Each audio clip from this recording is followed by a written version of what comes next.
Okay, cool. I think last class we spoke about, Professor Mines spoke about MCMC stuff. So like if you have the goal of trying to, you have a function C which of this Markov of a random variable x which has a distribution pi, how do you estimate this expected value of C of x? And I'll denote this expected value of C of x when x is distributed according to pi as pi of C, okay? And what normally you do is like you generate this, in MCMC at least, what you have is you generate this Markov chain which has stationary distribution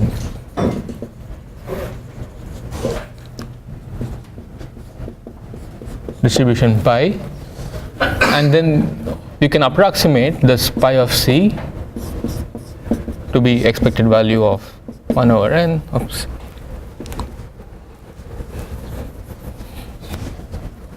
Summation k is equal to 0 to n minus 1 C of xk, okay,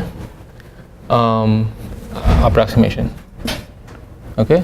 So as n goes to infinity, by the strong law of large numbers, you have, like, under assumptions of this Markov chain, I think you need unit chain and I think Foster's criteria and everything else. You have this approximation, what I call one limit n going to infinity 1 over n summation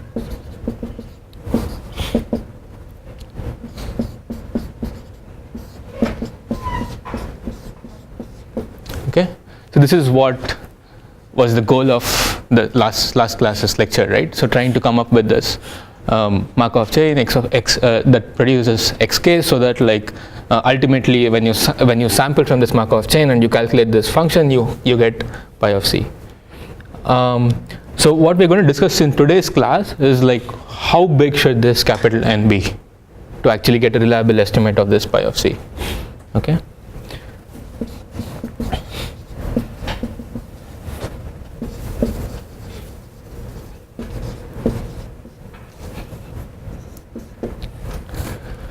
So for that we have under slightly stronger assumptions.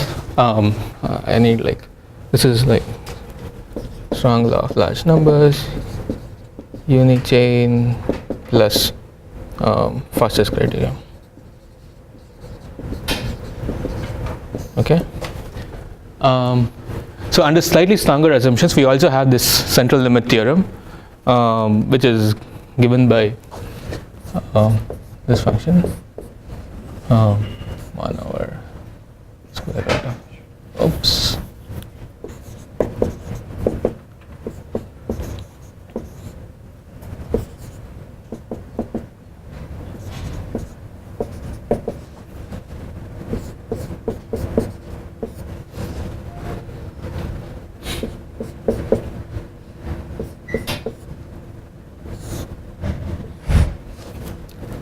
and this will converge in distribution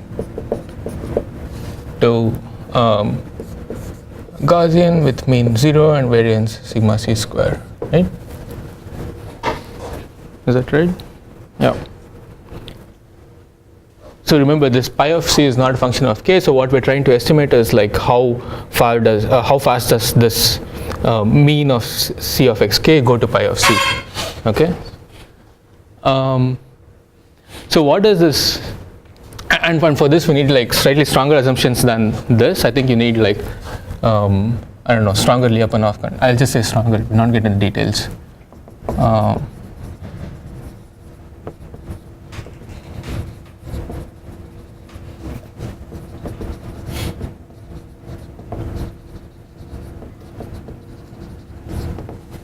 We get this, okay. So what does this central limit theorem imply? It says two things, okay. One, the probability with which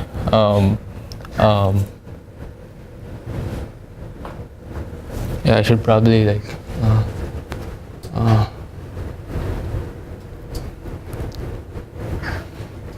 I should be more precise. This is a random variable, so I'll call this z infinity, and z infinity is distributed according to Gaussian with mean 0 and variance sigma c square, okay. So So what the central limit theorem says is like this probability with which this random variable Zn, which is given by this over here, is greater than or equal to some little z as n goes to infinity, is given by probability with which this z infinity is greater than or equal to z. So this is the limiting random variable over here. And 2, expected value of h of Zn also converges to, as n goes to infinity, it converges to expected value of h of z infinity. And this is true only if h is bounded and you also need continuity.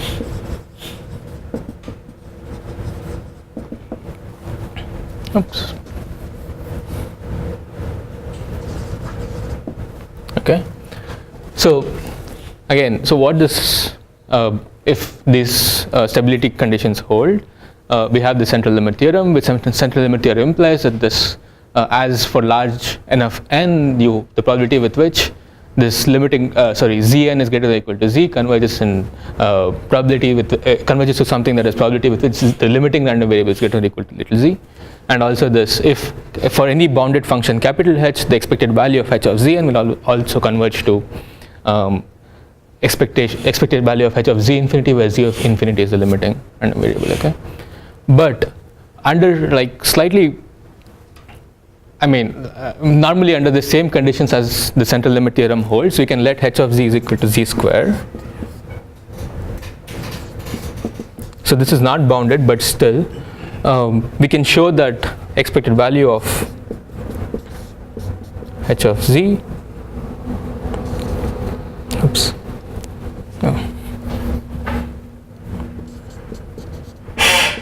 Zn square will also converge to, as n goes to infinity, it will converge to expected value of z infinity square. Okay. Now, why do you care? So this is going to tell you like what this n needs to be, and we're going to try to evaluate this h of z infinity square, so that like we try to and using this and this we'll be able to calculate what n is. Okay, so this is the basic goal of today's lecture. We're going to calculate this h of z infinity square. Okay. Okay. So let's look at what Zn square is. Okay. If you look at this equation over here, I'll write this as star. We have Zn square as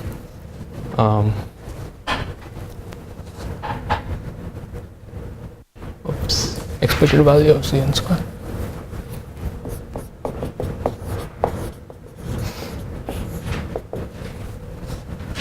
You have a 1 over square root of n there, you get 1 over n summation k is equal to 0 to n minus 1, and then summation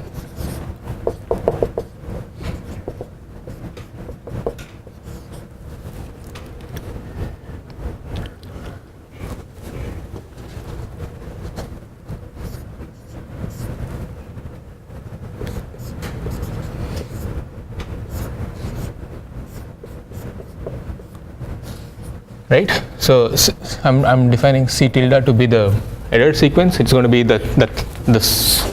It's just going to be this over here.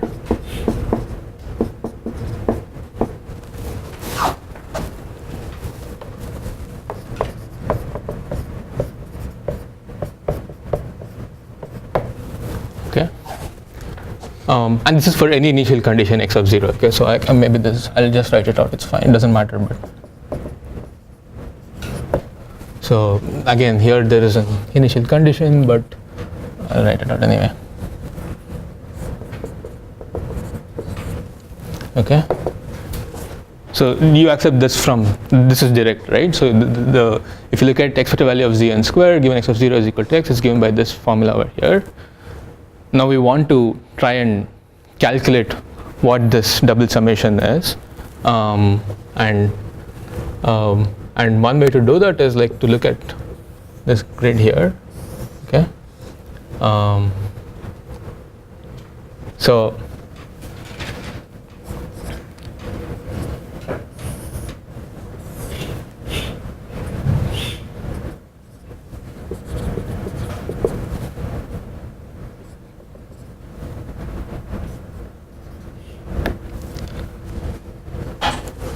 basically what we're doing here is like we're summing across each element of this grid. This is like the I think it was one of the homework problems and also related to the exam. So anyway, so you want to basically sum across each of these grids. So instead of doing the summation like this, there's another way of evaluating the sum. So let's fix k is equal to let's fix j is equal to k. Okay, when j is equal to k, you're looking at just these diagonal elements over here, right? So this is like j is varying from 0 to n minus 1 here, and k is varying from n minus 1 here. So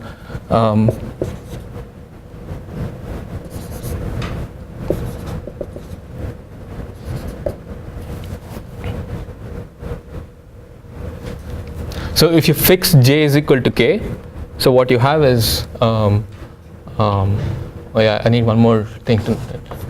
I'll also denote this to be r of k comma j, the term inside this summation over here. R of k comma j is defined to be expected value of c tilde of, this is autocorrelation function.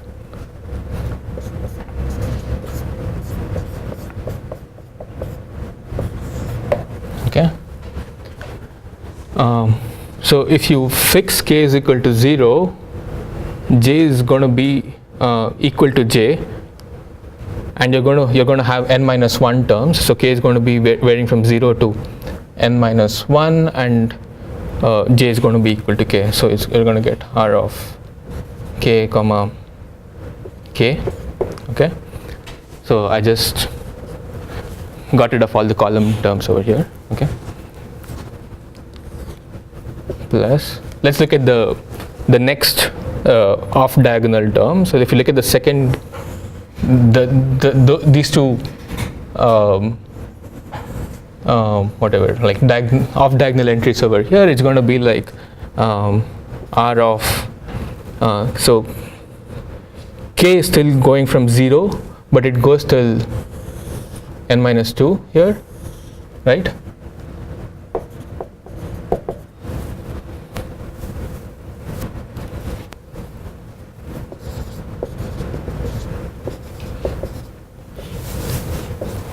And immediately next to that, so j is equal to k plus 1 over here, right? So it's going to be just, I'm just substituting j is equal to k plus 1 over here. And similarly, you can do this for j is equal to k minus 1, and because of symmetry, it's just going to be 2 times that. Okay, and you can repeat this whole process, and you can see that it's going to be like 2 times summation k is equal to 0 to n minus 3 r of k comma k plus 2 plus blah blah blah. Okay, so now we have again, this is conditioned on expected value of this. On the left hand side we have zn square given x of 0 is equal to x. So I don't want, I mean, this is again conditioned on x of 0 is equal to x, but it doesn't really matter in the end. So because as n goes to infinity, I'll show that the initial condition doesn't matter and it converges to the steady state. Anyway, so this is the formula for this variance term over here. Now we want to know what r of k comma k is, or r of I comma j is, and we want to calculate each of these things. Okay, for that, so remember r of k comma, or in general, r of I comma j is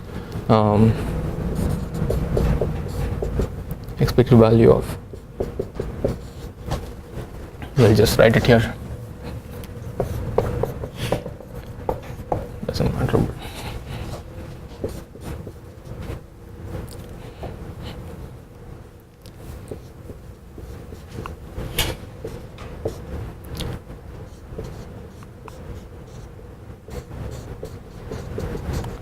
So now what I want to do is I want to see what this expectation is. Oh, is it blocking? Or I just want.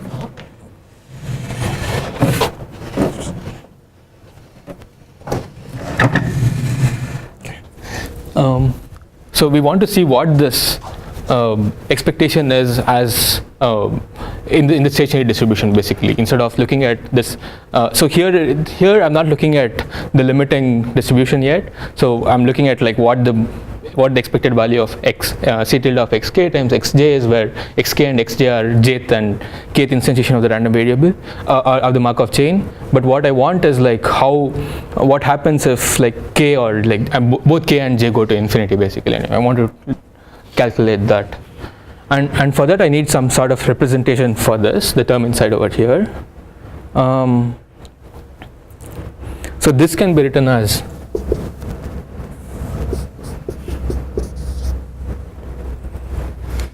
okay. I think I'll for j greater than or equal to k, but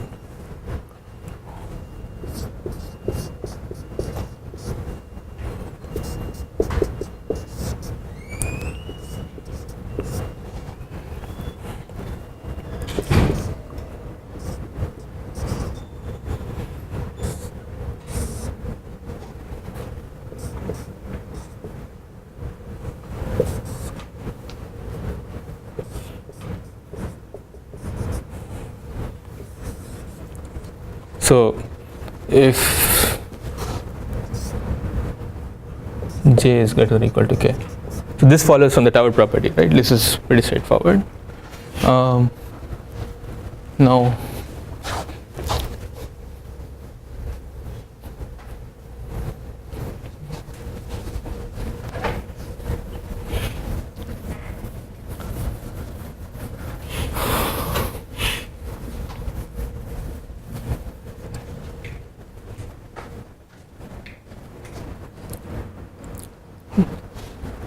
Now I want a representation for this function over here. So given of this whole thing, in fact, so I'll call this f tilde of x, okay,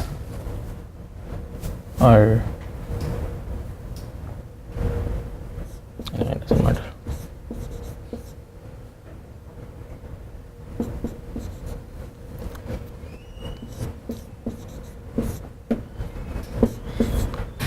So you know what this means, right?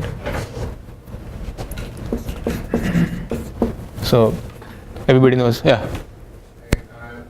So over here, how did you go from, I guess, what change you had to take that expectation here? Oh, this is just the like expectation of the conditional expectation is, Okay. yeah, this is just a tower property, yeah. So first I need to assume that j is greater than or equal to k, and in that case this so this is f0 and this is fj, so this is like a smaller signal algebra compared to this, and because of that I can use this. Yeah. You might explain the preceding system. This one? This one? Oh, okay. Okay, so basically we want to calculate this sum, okay? And that one way to do that is like the way this summation is written here is like you fix k is equal to 0 and then you go through each of these lines, j is equal to 0 10 minutes, then you go to this one and then you go through each of this and then you go through this, blah blah blah. And there's another way of doing that, okay? And that way is like you fix j to be some function of k, okay? Let's say j is equal to k, okay, first, and you get this diagonal elements over here, okay? So you got rid of the diagonal elements, that's this first term over here, and then you look at the next two off diagonal entries, and in this case either j is equal to k plus 1 or j is equal to k minus 1, and because of symmetry you can show that if you look at this, I can exchange these, so it doesn't matter, and because of that you get the second term, and it goes only up to this term over here. If you look at j is equal to k plus 1, it starts at this point, but it ends over here. It doesn't really go to n minus 1, so we have n minus 2 here. So and you similarly. So why do we have j minus k? Here? Yeah. Oh,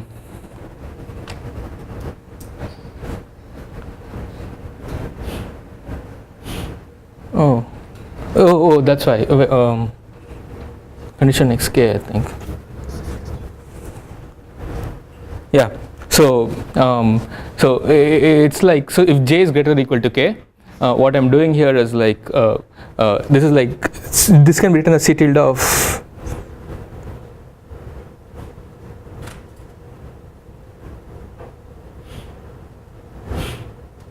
so this is clear, right? Like if you just take this conditional expectation of this j minus k steps from k, this is condition on xk, and then this is true, right? Like I think maybe if I just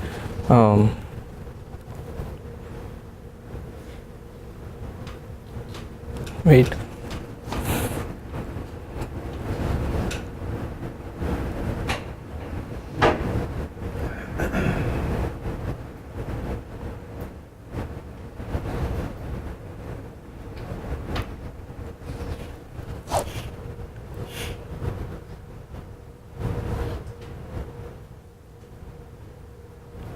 Yeah. So this is just our property. I mean, so I can put xk inside this. So because if it's xk measurable, it comes out. So you accept this, right?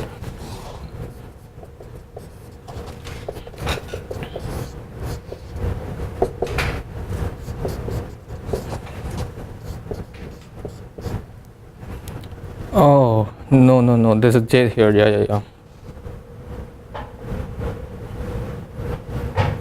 It's just notation shit.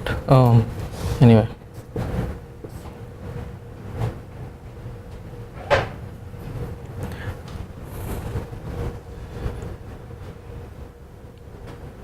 So what I mean by this is, if the initial condition x of 0 was xk, what is x of like j minus k, which is in like j minus k steps future.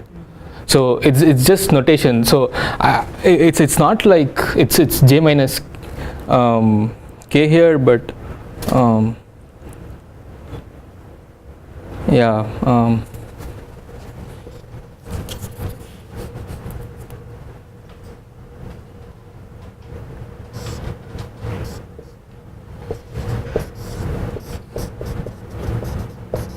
So this is true, right? Yeah, it's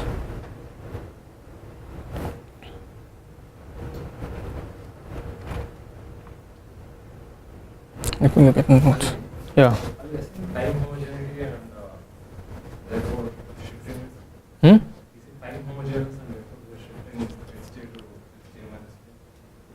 Yeah, it is time homogeneous, but I think the question is, why is it j minus k and Then that will have to be x0.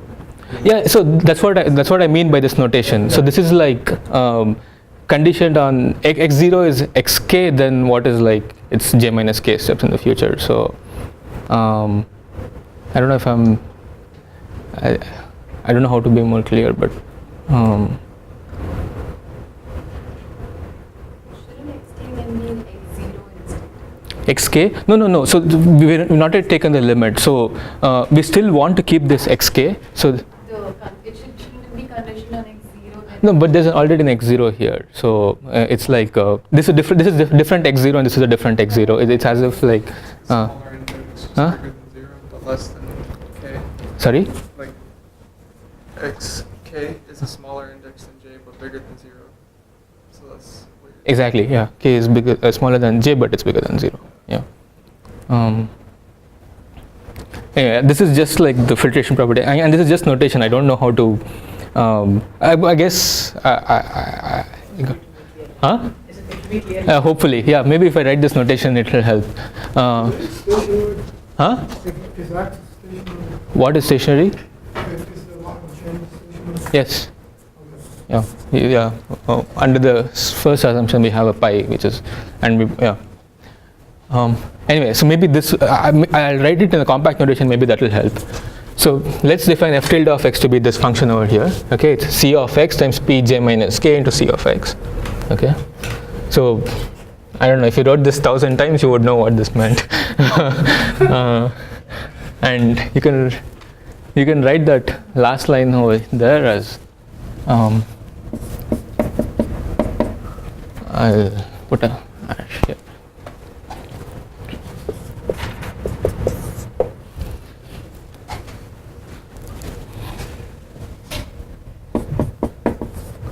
it would be expected value of C of xk times,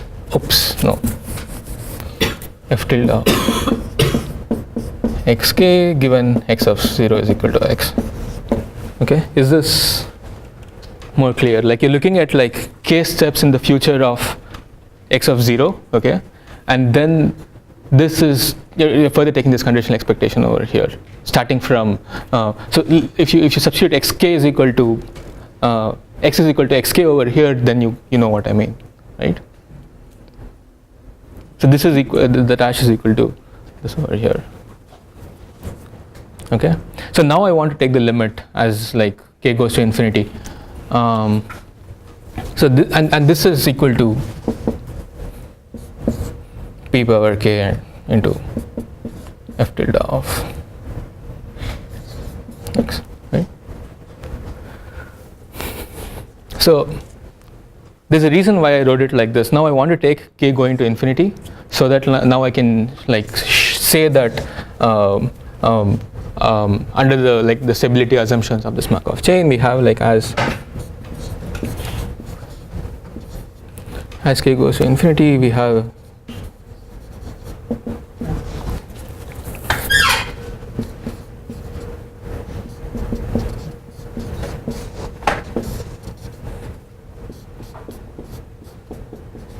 so again pi of f tilde is that steady state expectation of this f tilde, okay.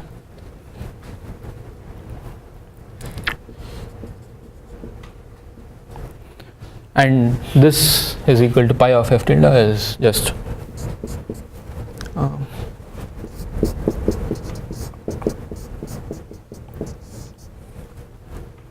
it's just this.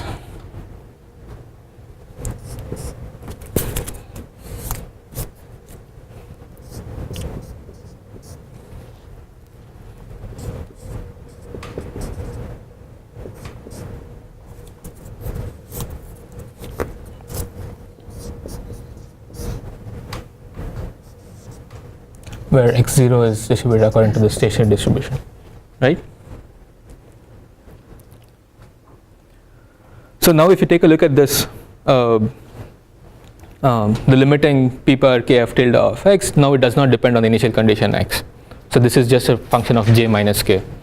So what we basically have is, I can erase this.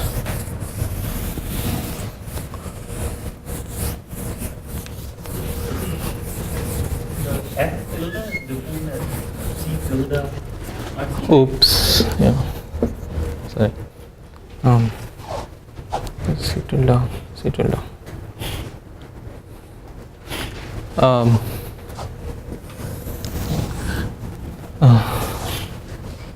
So what we just showed is r of k comma j as k goes to infinity. What happens is it converges to expected value of, Is that P the transition? yeah, on the Markov chain, yeah, P is transition.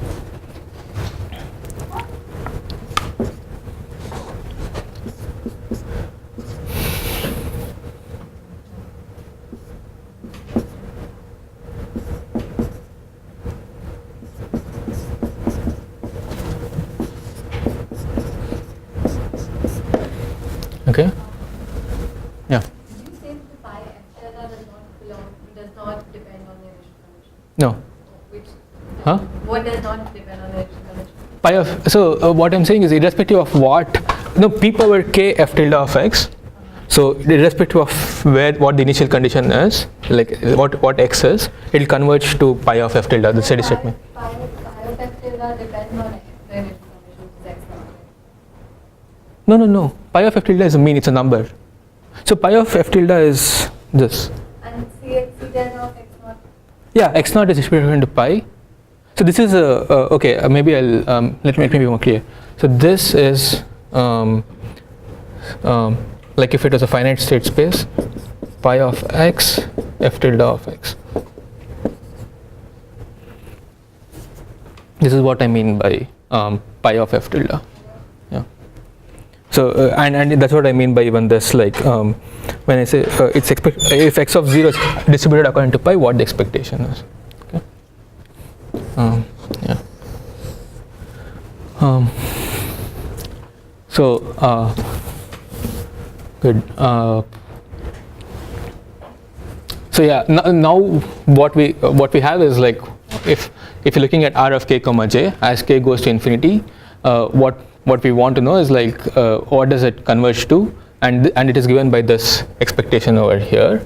Okay. And again, j is greater than or equal to, for j greater than or equal to k, this is true.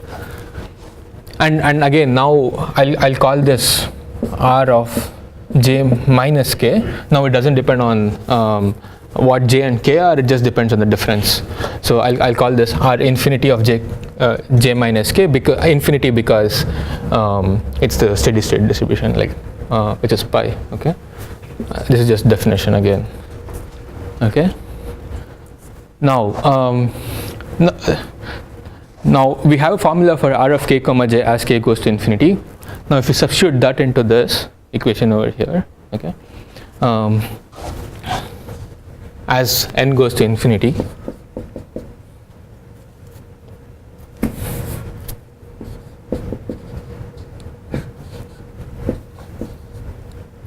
Where did that conclusion come from? what?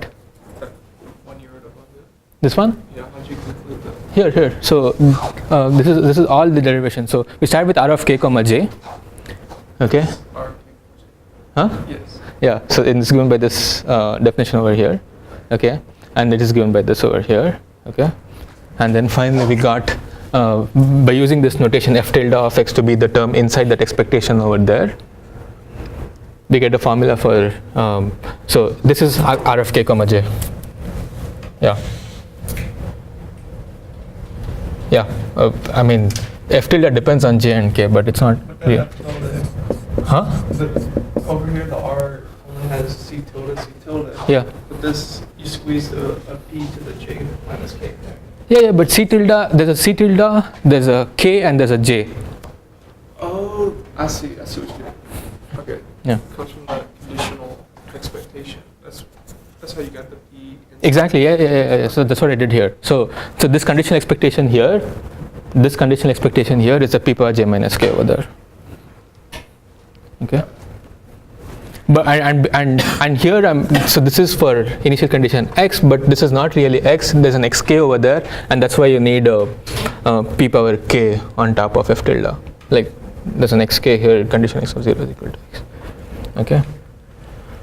So this is all r k comma j, and now we derive, like as take k going to infinity, we get a formula for this. Okay. Cool. Square given. Now if you take this limit n going to infinity over here, what you get is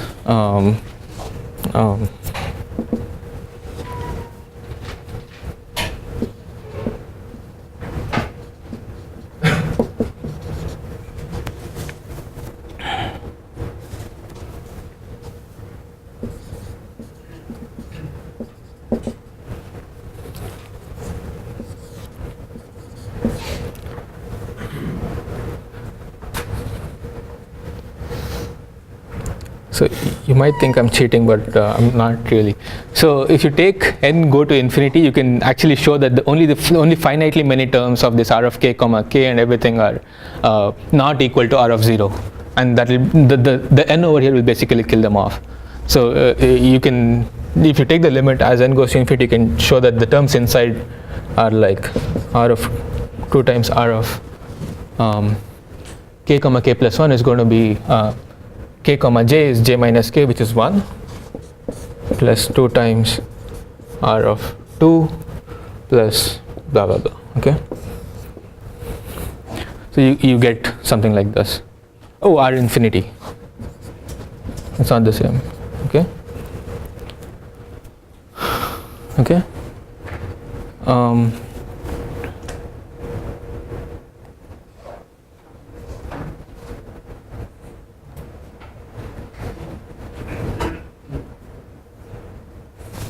second.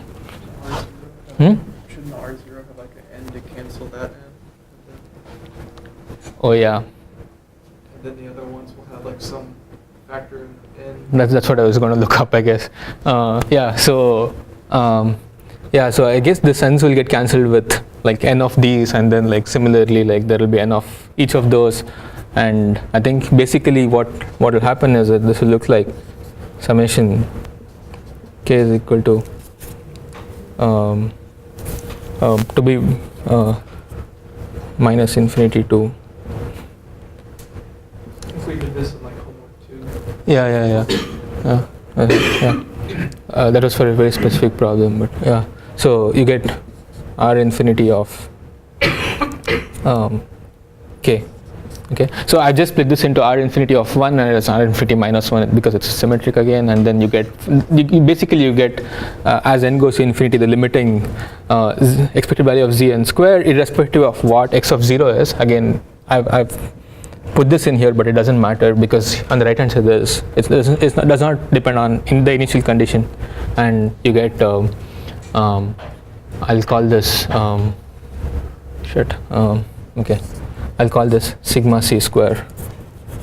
Okay, oh, yeah, it's right here. Okay, sigma c square is given by this. Okay, so basically what we have done so far is like we have derived the formula for this asymptotic variance, which is the variance of this term over here. Okay, and now the question is like, yeah, so what? What did we? Yeah. I still don't understand what happened. Here. Okay, so yeah, so let me. So I think I'll start again. So there are like. This is not a function of k, but there are n of these. So there's n over here that kills. Yeah. So